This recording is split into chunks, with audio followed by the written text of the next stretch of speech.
بسم اللہ الرحمن الرحیم۔ کہتے ہیں ان بیوقوفوں کو آزاد کرانا بہت مشکل ہوتا ہے جو اپنی غلامی کی زنجیروں کو عزت سمجھتے ہیں، اور وہ جو کسی نے کہا کہ غلامی میں نہ کام آتی ہیں تدبیریں نہ شمشیریں، جو ہو ذوق یقین پیدا تو کٹ جاتی ہیں زنجیریں۔ یعنی جب آپ غلام ہیں تب تدبیریں، تقریریں اور تمہارے شمشیریں بھی تمہارے کام نہیں آئیں گی، کیونکہ غلام ہو جکڑے ہوئے زنجیروں کے اندر۔ اور ایک ہی صورت ہے تمہیں جو آزادی دلا سکتی ہے، اور صحیح معنوں میں جو آزادی ہوتی ہے وہ ہے تمہارا یقین، یعنی ایمان اللہ کے اوپر۔ اور ہر نبی نے یہی انداز اختیار کیا ہے، کیونکہ اللہ کی سنت یہی ہے۔ اللہ کے آخری نبی محمد صلی اللہ علیہ وآلہ وسلم نے بالکل یہاں سے آغاز کیا، حالانکہ دوسری چیزیں ان کو آفر کی جاتی تھی کہ ہم آپ کو بادشاہ بنانے کے لیے تیار ہیں، مال و دولت کے ڈھیر لگا دیں آپ کے سامنے، جہاں آپ چاہیں وہاں رشتہ بھیج دیتے ہیں۔ یہ بات نہ کہیں، ایسی بات ہے جو بالکل نہیں کہنا چاہیے آپ کو، باپ دادا کے دین کے خلاف ہے، اکثریت عوام کے خلاف ہے، ہماری اپنی جو سرداری اور چودراہٹ اس کے خلاف ہے۔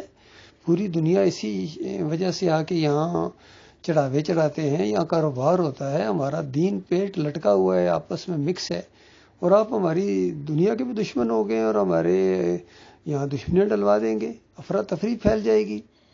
یہی وہ بات تھی جو فرعون نے کہی تھی کہ موسیٰ اگر تمہاری بات مان لی جائے تو ملک میں فساد برپا ہو جائے گا۔ اندازہ لگائیے، خود جو بچوں کو قتل کرتا تھا، گروہ بندیاں کی ہوئی تھیں، قوم کو ٹکڑوں میں بانٹا ہوا تھا، وہ اس کو فساد نظر نہیں آ رہا تھا، اور توحید کی دعوت اس کو فساد نظر آ جاتی ہے۔ ہر دور میں ایسے ہوا ہے۔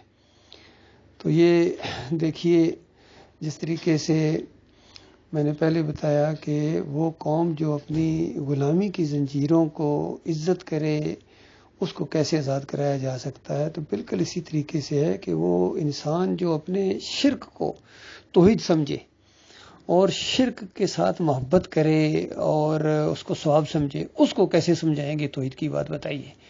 تو بالکل یہی معاملہ ہے ہمارے جو عمران خان صاحب، بالکل یہ فوٹو بھی آپ دیکھ لیجئے، اس مزار کے سامنے سجدہ کر رہے ہیں، سجدہ پوری طرح سجدہ انہوں نے کیا ہے۔ لیکن جب بعد میں وہ کامران صاحب کا ایک انٹرویو تھا تو انہوں نے کہا سر آپ نے کیوں سجدہ کیا، آپ تو بڑے دیندار بنتے ہیں۔ تو آگے سے جس انداز سے جواب دیا انہوں نے کہ نہیں، یہ اصل میں شرک تو مسلمان کر ہی نہیں سکتا، لا الہ الا اللہ پڑھنے والا کیسے شرک کر سکتا ہے۔ یہ سجدہ جو ہے یہ شرک والا نہیں ہے، یہ جو ہے یہ وہ محبت ہے اور بڑی عقیدت ہے جو مجھے ان صوفی صاحب سے ہے، تو اس وجہ سے یہ احترام کے طور پر سر نیچے عقیدت اور محبت کا اظہار ہوتا ہے۔ تو آپ اندازہ لگائیے، یہ محبت اور عقیدت ہے، اصل میں یہی شرک ہے، یہی شرک ہے۔ اور یہ ناسمجھی کی وجہ سے، اور یہ اس وجہ سے ہے کہ ان صوفی جو استاد آپ کو کوئی ملا ہے 25-26 سال پہلے، خود کہتے ہیں کہ پتہ نہیں کوئی صوفی تھا جو استاد ان کو ملا، اس نے اس پٹڑی کے اوپر چڑھا دیا، صوفیزم کی پٹڑی کے اوپر۔ اب یہ درمیان میں کشمکش میں ہیں ہمارے عمران خان صاحب، اور اس کردار کے جو بھی دوسرے لوگ ہیں ان کے لیے بھی میرا یہ بیان ہے کہ آپ درمیان میں ہو، آپ ادھر آپ کو صوفیزم کھینچتا ہے اپنی طرف، جس کی وجہ سے آپ یہ سب کچھ کرتے ہیں، ہاتھ میں تسبیح پکڑ لیتے ہیں، حالانکہ خالص بدعت ہے۔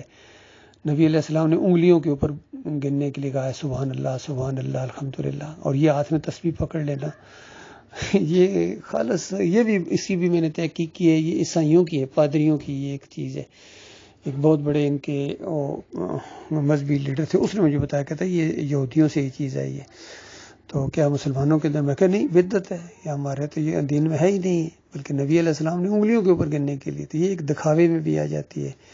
خاص کر رمضان کے اندر جتنے جرائم پیشہ لوگ ہوتے ہیں نا، جیلوں میں نے دیکھا، وہاں جب انہوں نے مجھے وہاں 2.25 مہینے ڈیالہ جیل میں بھیج دیا اسی توحید کی دعوت کی وجہ سے، تو وہاں میں نے دیکھا کہ رمضان کے اندر یا جمعے والے دن یہ سارے بڑے بڑے بدماش ٹوپی پہن لیتے ہیں، سفید رنگ کی ٹوپی، اور ہاتھ میں تسبیح۔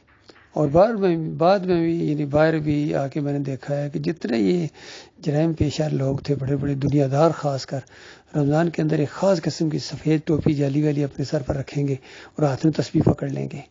تو یہ جو ہے دکھاوا، ریاکاری ہے اور بدعت بھی ہے۔ تو عمران خان صاحب سے میری گزارش ہے کہ ان چیزوں سے نکلیں اور اب پیچھے کیا رہ گیا؟ کتنی زندگی رہ گئی ہے آپ کی یا ہم سب کی؟ کسی کا بھی ایک لمحے کا بھروسہ نہیں ہے. میں بھی تقریباً 60 کے قریب پہنچا ہوں. آپ تو میرے سے بھی کافی سینئر ہیں ایج میں، 12 سال میرے خیال میرے سے بڑے ہیں.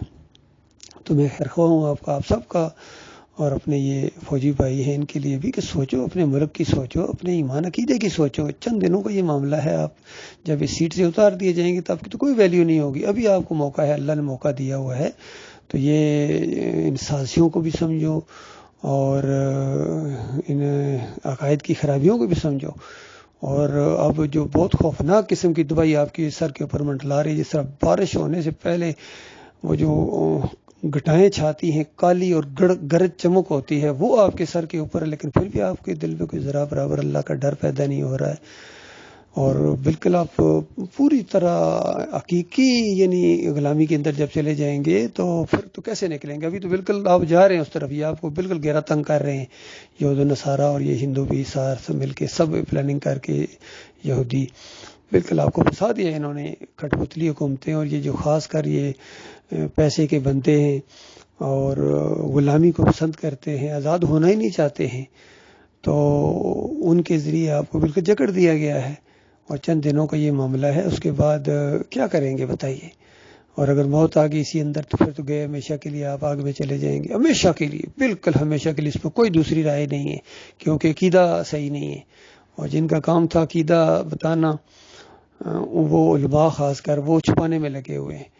فضل الرحمان صاحب کو دیکھیے، ان کے والد صاحب اسی طرح ان چکروں میں انہوں نے اپنی زندگی کو برباد کر دیا اسی شرکیہ نظام کے اندر. یہ جمہوریت کا نظام خالص مشرکانہ نظام ہے، چاہے پارلیمانی ہو چاہے صدارتی ہو، اس میں عوام کے سامنے جوابدہی کرنا پڑتی ہے. اور اسلام یہ ہے کہ اللہ کی حکومت ہے، حاکمیت صرف اللہ کی ہے. جب اللہ کی حاکمیت ہے تو پھر یہ زمین کے اوپر یہ داتا دستگیر مشرق شاہ حاجت روا نہیں ہوں گے، پھر یا علی مدد کے نعرے نہیں لگائے جائیں گے، اور پھر 11ویں اور 12ویں نہیں چلے گی، پھر مزار کے سامنے سجدہ نہیں ہوگا. کیونکہ جب یہ کام آپ کرتے ہیں اللہ کی حاکمیت کے اوپر ڈاکہ ڈالتے ہیں، اس کو پاؤں کے نیچے راؤنڈ دیتے ہیں. اور کلمہ جو ہے لا ان ساری شرک کی قسموں کو کاٹ دیتا ہے. ان مزاروں کو، ان درگاہوں کو اور مندروں اور مزاروں کو گراؤنڈ کرنا پڑے گا آپ کو لا کی ضرب سے، تب آپ صحیح معنوں میں مومن ہیں اور تب اللہ کے مسلم ہیں. باقی پوری دنیا کو آپ خوش کر لو، پوری دنیا کے علماء آپ کے جنازے پڑھائیں اور آپ کی خوش آمدید کریں اور کہتے پھریں کہ بہت اللہ سے ڈرنے والے ہیں، بڑے نیک ہیں، جس طرح طارق جمیل صاحب آپ کی تعریفیں کرتا ہے. یہ تو خود بدعقیدہ مولوی ہے، درباری ٹٹو ہے. ان درباری ٹٹوؤں نے آپ کو اصل خراب کر دیا ہے. انہوں نے ایمان عقیدہ بتایا ہی نہیں آپ سے اور آپ ان سے مروب ہو گئے ہیں. انہی مولویوں کے ذریعے اپنی تعریفیں کروانا چاہتے ہیں، سارے لگے ہوئے ہیں، ان کو کہتے ہیں کہ ہماری تعریفیں کرو. یہ پوری دنیا آپ کی تعریفیں کرے، جب اللہ آپ کا دشمن ہے کیا کرو گے؟ اس لیے ان سب چیزوں سے ہٹ کے اپنے مالک اور خالق کی طرف آؤ. توحید کو سمجھو، لا الہ الا اللہ محمد رسول اللہ کو سمجھو کہ اللہ تیرے علاوہ کوئی معبود نہیں ہے، تیرے علاوہ کوئی داتا نہیں ہے. اس نقلی داتا کو ختم کرو یہاں سے، باٹی سے چھٹی اس کی. اور تیرے علاوہ کوئی حاجت روا نہیں ہے، کوئی مشکل کشا نہیں ہے، کوئی کھوٹی کھری نہیں کر سکتا ہے. آپ ان بتکدوں کے اوپر سونے کے دروازے لگائے ہوئے ہیں، سونے کے دروازے اندازہ لگائیے، مت ماری ہوئی ہے جو قرضے دینے ہیں دوسروں کے اور پھر سود در سود قرضے لے رہے ہو. حتیٰ کہ سعودی عرب جیسا ملک بھی آپ کو سود کے اوپر قرضے دیتا ہے، شرم نہیں آتی ان کو، اور آپ ان کے سامنے بول بھی نہیں سکتے ہیں. آپ کو نہیں پتا ہے کہ اللہ نے اس کو حرام قرار دیا ہے. اللہ اور اللہ کے رسول سے جنگ ہے، اللہ اور اللہ کے رسول سے حالت جنگ میں ہو تو بتاؤ کس طرح کامیابی تمہیں ملے گی؟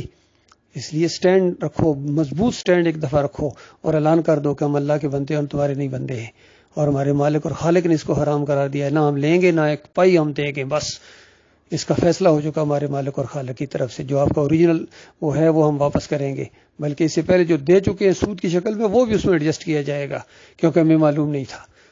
تو اس انداز سے جب آپ سٹینڈ کریں گے تو آپ کا کوئی بال پھکا نہیں کر سکے گا، آپ کے قرضے چٹکیوں میں حل ہو جائیں گے، یقین کیجئے. اور جب اسلامی لا کے مطابق سارے معاملات کیے جائیں گے تو کسی کی جرت نہیں ہوگی بے ایمانی کرنے کی اور قانون کو نیچا دکھانے کی. لیکن ایسے جرت والا لیڈر کہاں سے آئے؟ سارے سیاسی رنگ میں اس جمہوریت کی مشینری سے جو بھی لیڈر نکلے گا کرپٹ نکلے گا، بزدل نکلے گا، اور ناانصافی ہوگی، ظلم ہوگی، زیادتی ہوگی. تو اس لیے اللہ کے بندوں غور کرو میری باتوں کے اوپر، میری باتوں کے اوپر غور کرو. میں پوری طرح آپ کی رہنمائی اس معاملے میں کر سکتا ہوں. اس پاکستان کا نظام بڑی آسانی کے ساتھ ٹھیک ہو سکتا ہے، ایمان عقیدے کی اصلاح کے ساتھ، کیونکہ یہی اللہ کی سنت ہے، یہی اللہ کو پسند ہے۔ اللہ تعالیٰ غور و فکر کرنے کی توفیق عطا فرمائے۔